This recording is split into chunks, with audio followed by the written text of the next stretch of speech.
Chuck Schumer is not an honest broker in any way, and therefore would lie to you constantly about whether he approved of this or not.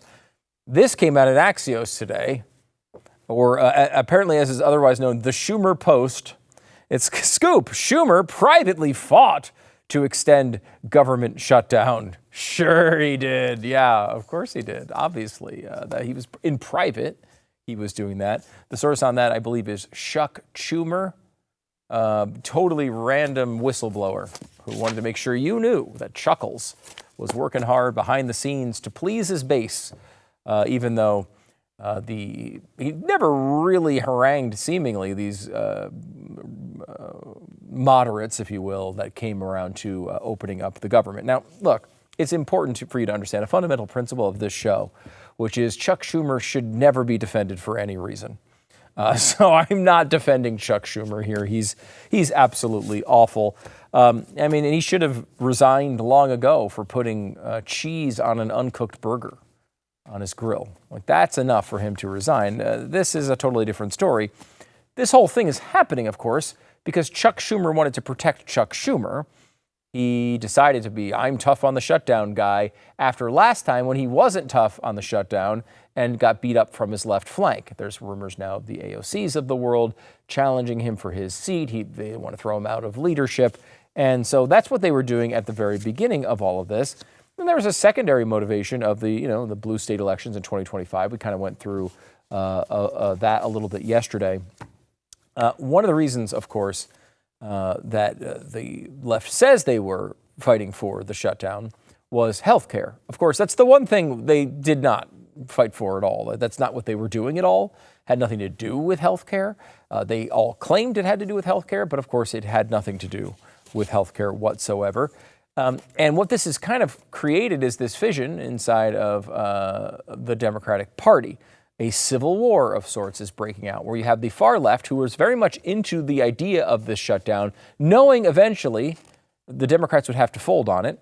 Schumer trying to avoid that pressure from the left and saying, first of all, going along with the shutdown, and secondarily, acting as if he's fighting against reopening the government while still trying to stick to what he really probably wants, which is to open the government. He certainly doesn't worry about spending and thinks he can get political points by foisting this ridiculous healthcare issue on the Republicans. It's a bunch of theater. We talked about this yesterday.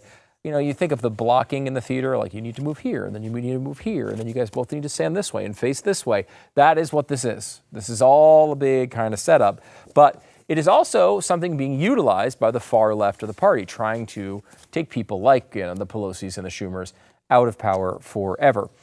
Gavin Newsom is coming in and chiming in on this as well. He says, I thought our immune system was woken up last Tuesday with the American elections, Newsom said, referring to the wins in New York City and Virginia and New Jersey. I worry now, though, that sounds like some of my colleagues and friends in the U.S. Senate, some of my Democratic colleagues, just decided that we're playing by the old set of rules. God, he is awful. If this guy wins, if he wins the nomination and becomes president of the United States, we're a lost cause. Let's be honest about it. If you fall for the Gavin Newsom fake, slick, serial killer vibe, what do we... Ed Gein would be a better president. It's just... Ro Khanna says Schumer is no longer effective and should be replaced. If you can't lead the fight to stop healthcare premiums from skyrocketing Americans, what will you fight for? Of course, Ro Khanna also knows they were never getting that. Never was happening. But they all get to say the things that they want to say. It's a nice big piece of theater for you. Community theater, crap theater. Theater that with really terrible actors and awful scripts. Schumer also being talked about by David Axelrod. He says, I think he's been in trouble. I think he's in bigger trouble now. Anderson Cooper asked if Schumer was in trouble here with the left flank. Schumer has been in there since 1982. He continued, my guess is that he won't be leader of the party in 2027 after this election and something really surprising happens. Let me just give you, I was 6 in 1982. 6. This is the year, we're talking about a year, I believe, might have been 82. It's 82 or 83. Rocky III came out. This is like a long time ago. You shouldn't be in office from 1982 to 2025. That's just not something that should be possible. I'm not stating anything controversial here. Every American knows this, including Chuck Schumer. But he, also wants power. A bunch of progressive groups coming out against Chuck Schumer. I guess because he's too conservative. I don't know. Our Revolution is one of the groups. I've never heard of them before, honestly, but they're a progressive group for Chuck Schumer. They want him to resign. MoveOn.org, which is, again, shouldn't we have, if we're going to have term limits on senators, we should also have them on dumb progressive groups like MoveOn.org, a group that literally came into existence because they wanted the media to move on from the Monica Lewinsky scandal. They're still around. Still called Move On. Maybe they should move on. I'm just throwing that out there. They say they want you to step aside as well. And look, as you embrace these far left people, and that's what a lot of them are, so of course Chuck Schumer is too. I mean, let's be honest about this. This is not like some big difference between the far left and Chuck Schumer. He's part of the far left. But you put leftists in charge and you get these policies. And these policies are not just stories that we do on this stupid show. They're actually real ideas, real policies that affect actual people. Let me give you an example of this, because these are not just stories. These are real things with real consequences. Let me give you some recent developments in this world. Mamdani's minimum wage hike will hurt young workers most, says the City Journal. Santa Fe City Council decided on minimum wage hike that has faced mixed reactions. Washington's minimum wage going up to $17.13 in 2026. Portland approving a $19 minimum wage. Maryland putting a $25 an hour minimum wage to vote in 2026. Make you nervous at all? Because we've heard this story before, right? We've all talked about this before. We remember the big, California is putting in a $15 minimum wage for fast food workers. Remember the story from a while ago? And what happens is we kind of like have these stories hit us and we don't ever revisit them. Whatever happened to that? Everything went swimmingly, I assume, right? Not quite. Now, the minimum wage is a complicated story because politicians like it because it seems like they're just giving away free money to people without giving away free money to people. Number one is just the giveaway principle. Number two, though, is that it's a very well-tested policy that does pretty good in the polls. I mean, it's something like 80% of people support a minimum wage hikes almost at any level. Like they don't if you tested a $25 minimum wage, it wouldn't do nearly that well. But if you raise it and just say you want it higher and don't tell them what it is, they always want it higher. So if you have it at $19, they're fine with it being higher. And that's because, look, partially the internal good of the American people who say, hey, I want people maybe on the lower income scale to do better. Like I want the best for them. And, if they can make a couple bucks extra an hour, that's not going to break anybody. It's no big deal. And it'll help them. And I get that sentiment. I really do. I understand it. In fact, you might think the minimum wage should be higher. The problem with it, of course, is what happens when the policy is actually put into place. Reason has this story out of going back and saying, hey, maybe we should look at what happened here. April 1st, 2024, California raised its minimum wage from $16 to $20 an hour for fast food workers employed at chains with more than 60 locations nationwide. This is from the NBER working paper. Our median is the National Bureau of Economic Research, in case you're not a complete nerd. Our median estimate suggests that California lost about 18,000 jobs that would have been retained if AB 1228 had not been passed. 18,000 jobs gone. Thomas Sowell made this point a long time ago. The actual minimum wage is zero. You can tell everybody there's a minimum wage, but when it gets too high and they fire you, you have $0 per hour. That's the actual minimum wage. Prior to passage of AB 1228, the bill hiking the minimum wage, fast food employment, was rising faster in the state than elsewhere in the country. Allowing for changes in the overall labor market, they estimated the real decline in California's fast food employment at 3.6% to arrive at 18,000 lost jobs. In September, the EPI, Employment Policies Institute, drew on U.S. Bureau of Labor Statistics, who estimate that 15,988 fast food jobs had been lost since the law went into effect in April 2024. They say it's 3.3% of jobs lost, more than double the losses in fast food restaurants nationally since September 2023. That EPI memo built on a November 2024 study that found that more than 4,400 California fast food jobs have been lost since January. That study also found 10.1% menu price increases by April 24, since the law's passage in 2023. So, the numbers are a little bit varying, 16,000, 18,000, but the bottom line is, roughly 17,000 people who would have had jobs in the industry don't have those jobs.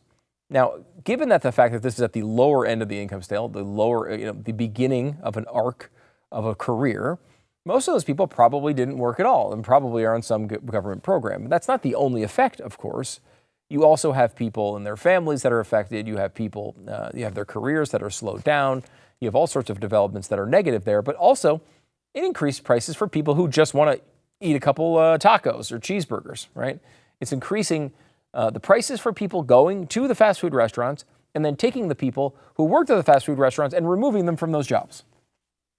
Now, were there a couple people who, may have had their minimum wage increased a couple of bucks an hour? Sure, there probably were, but at a massive, massive cost to thousands and thousands of people in California. A February 2025 paper from the Berkeley Research Group said the fast food sector lost 10,700 jobs between June 2023 and 2024, declined sharply. Contrast with the sector's historically compounded annual growth of 2.5%, marks the only December year-to-year over decline in fast food employment this century, including the Great Recession, excluding the Great Recession and COVID. So we took a relatively, certainly compared to the Great Recession and COVID, a relatively positive economic time and made it as bad as those periods. The worst period since those things actually happened. The first time it's been negative in all of that existence, except for those two periods. That report also found menu prices at fast food restaurants increased by 14.5%. Now, again, there are people like me that go to fast food restaurants all the time and could probably afford food that's better than the food that they get at fast food restaurants. That being said, not going to stop me from going there. Look at me. I'm a fat blob. And that's important to understand because I will pay pretty much any price for fast food. But the people who are typically going to fast food restaurants are people either in just a rush, which of course happens, but also people who are on the lower income scale and saying, hey, I can get some hot food, I can get it quick, I might not have all the ingredients and cooking facilities I need to make some healthy meal at home. I'm going to go grab something at the fast food store. This is going to, it's the type of thing that doesn't make us necessarily the healthiest nation in the world. But it is good that there's plentiful food available for people who maybe can't afford more. Jacking up their prices by 14.5% to help a select few while costing people tens of thousands of jobs is really, really bad.